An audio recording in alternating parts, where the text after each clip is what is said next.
About a month before Chris Eubank Jr. fought Billy Joe Saunders, I had an argument, a boxing argument, a debate with one of my friends who is a casual fan but interested boxing fan. Some footage had emerged, and I think it was trending all over Facebook and Twitter, of Chris Eubank Jr. hitting a stationary bag.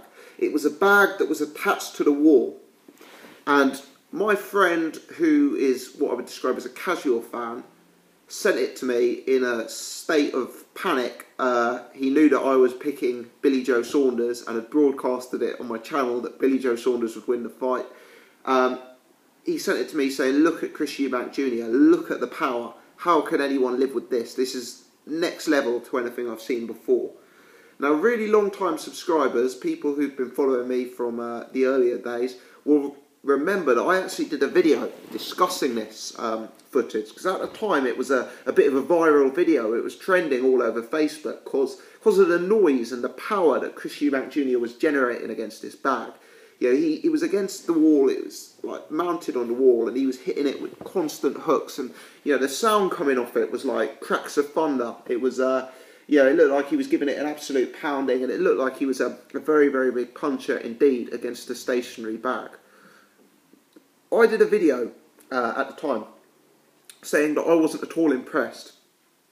And in fact, if any pro boxer hit a bag that didn't move, that was of sufficient padding against the wall, the sound would probably be, you know, incredible. And that these actually weren't factors at a higher level boxing fight, you know. There's more subtleties involved, I said, movement, accuracy, etc. Now, I felt somewhat vindicated in my analysis of this when I watched the Billy Joe Saunders fight. I think Billy Joe Saunders outskilled Eubank. I think Billy Joe Saunders outslicked Eubank. Whilst Eubank would have probably won the fight if it had been in a phone booth, it wasn't in a phone booth. Like all boxing fights, it was in a large ring. And I felt Billy Joe Saunders' elusiveness, slickness, technical ability, movement, defensive capability dumbfounded Eubank in the early rounds. And whilst Billy Joe got tired late on and allowed Eubank into the fight, if you look at this as the first 6 rounds when both guys were fresh, Billy Joe schooled Eubank really. 6-0, 5-1, something like that. Now, for me, the results of that fight were obvious. The things that Eubank Jr. needed to work on and improve on were so evident. And I was somewhat dismayed to see more footage surfacing ahead of his fight this weekend. It's on IFL TV, shout out to those guys for getting the video and getting the footage, of Chris Eubank Jr. attacking the same bag in his gym, stationary bag on the wall. And if you watch the footage, you know, you could be taken by it, and you could imagine one of those punches hitting you in the body, and you know what a crippling effect it would have. And funnily enough, the same friend of mine who I actually watched Billy Joe Eubank with sent me the video again and said, "Check this out, look at it, look at the power." You know, he still hadn't learned from the Billy Joe Saunders fight, and he was still sucked into this. I think we need to do Chris Eubank a favour, and Chris Eubank's team need to do him a favour, and they need to get this bag out of the gym. I appreciate that the Eubanks are using this bag, this stationary wall bag, as a publicity stunt. I appreciate that they're putting in this bag on media workout day, putting in this bag when people are filming him. You know, they're getting him to work this bag at times when it suits their interest. I'm not for a second suggesting that Chris Eubank Jr.'s training regime and plan of attack relates to this bag. I know it's much broader than that, but I think they're using this as a sort of example, if you like, of his when he's got the media in. But for me, this footage highlights some of the major problems with Chris Eubank Jr. Because if you look at Eubank Jr. throwing on this bag, he shows an excellent jab, a truly excellent jab. And it's the kind of jab that you could see someone's head being snapped back all over the place, you know. This is a powerful, stiff jab. Now, I find it remarkable, considering he got destroyed in the battle of the jabs by Billy Joe Saunders in the early parts of their fight. But this jab he's throwing on this bag is superb. The bodywork, you know, the hooks to the body he's going on this bag are superb. And I'm thinking, why is it that his punches are so good on this bag and that he seemed incapable of throwing a jab like that against Billy Joe Saunders? You know, why is it that he's got such immense punching power on this bag, but he couldn't drop Billy Joe Saunders over 12 rounds? Why is it?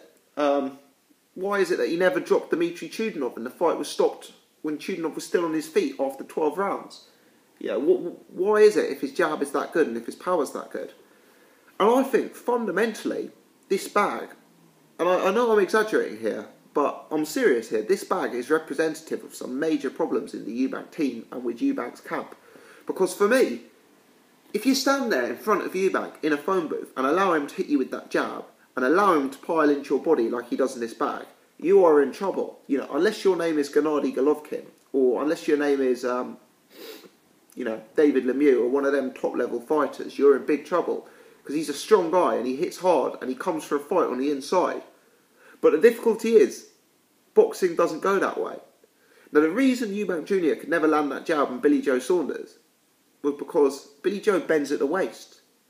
Because Billy Joe leans back. Because Billy Joe's got head movement. Because Billy Joe's hands are high. Now, it's all well and good sitting and throwing a picture-perfect jab on this bag. But if you can't deal with those subtleties, you're in trouble when it comes to fight night. And for me, Eubank Jr. isn't dealing with those subtleties. A heavy bag, right? We've all at times been in a gym and hit a heavy bag, right? You hit a heavy bag, doesn't matter. Look, Eubank Jr. hits a lot harder than I do, let's put it that way. But if I hit a heavy bag, you move, don't you? As you're hitting it, you naturally move around the bag because of the angles it's coming back at and because of the, you know, direction and speed. You move around the jab. Because the bag's coming back, it encourages you sometimes to throw combinations. Sometimes you'll throw a jab, you know, to keep the bag at range and then line it up for a, you know, a straight punch or a cross or whatever. But this stationary bag doesn't work like that Eubank Jr. seems to be using on numerous occasions. You know, I've looked into this. You know, this is a regular thing that he does. There's lots of videos of him doing it, certainly. And for me, it's a major problem. Major problem, because I don't think Eubank can deal with high-level movement. I think it's one of his biggest flaws. Biggest flaws as a fighter. I think he's excellent against low-level opponents who stand in front of him and come for a scrap. I think as he steps up in class, he really struggles against mobile guys who move and are elusive. And I think standing there, throwing picture-perfect jabs against the bag that doesn't move, and really letting your power shots rip, is a huge negative, and could be one of the reasons behind this problem.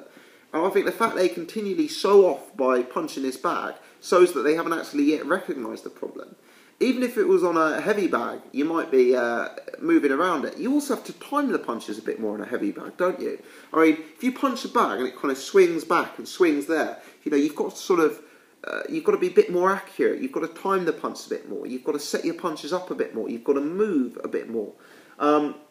You might think I'm going overboard here based on a bit of media workout footage, and maybe I am exaggerating slightly for comedic effect, but there's a serious point at work here. You've got a guy who